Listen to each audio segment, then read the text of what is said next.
thinking back on it, I don't think George said anything about the Emperor. Of course, I immediately got hold of Star Wars, and they invited me to see it and so on. So I clued myself in with who I was quite quickly. But I didn't really get any information about him, except he was extremely old, and he ran the universe.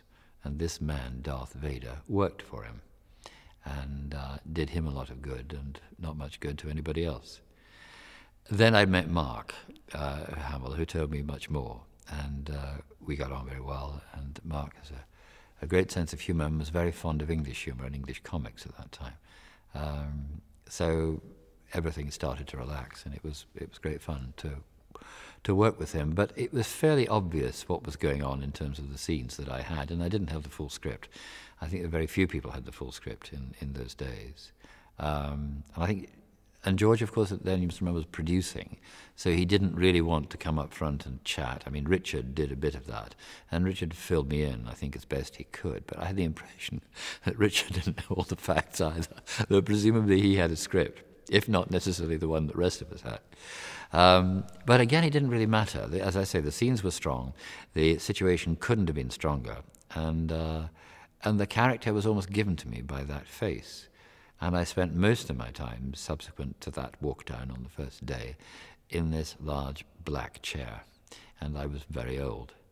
And this voice that suddenly emerged from nowhere. I looked at the face, and the voice followed. And I didn't think anyone had been paying particular attention to the voice. But one day Richard came up to me. One day, I mean, we weren't doing this for very long, but he said to me, "Now look, I'm going to give you a tape of Clive Revel's voice." And Clive Revel did the voice of the Emperor in the previous movie. And if you can get sort of close to it, George might be happy to let you keep your voice. And I had no idea that I wouldn't be using my voice. And I thought, oh. So I listened to Clive Revel, and I thought, well, that's fine. But having seen that makeup, which Clive never had the privilege of doing or being in, I think the voice shouldn't be like that. It should be something deeper, more sepulchral, more horrible. So I did a bit of that, and Richard said, "Yes, well, that's good. You've been doing that voice, I see, throughout." And George actually is quite taken with it. So just go on doing it for the time being. So I went on doing it.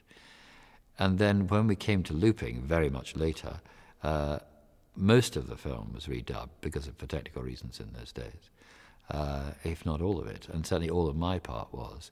So I had a chance to think about it and refine it, and George had said, "I really like what you're doing, I like that voice, let's work on it, work with it, and stick with it." So the Emperor sort of arrived by that strange process.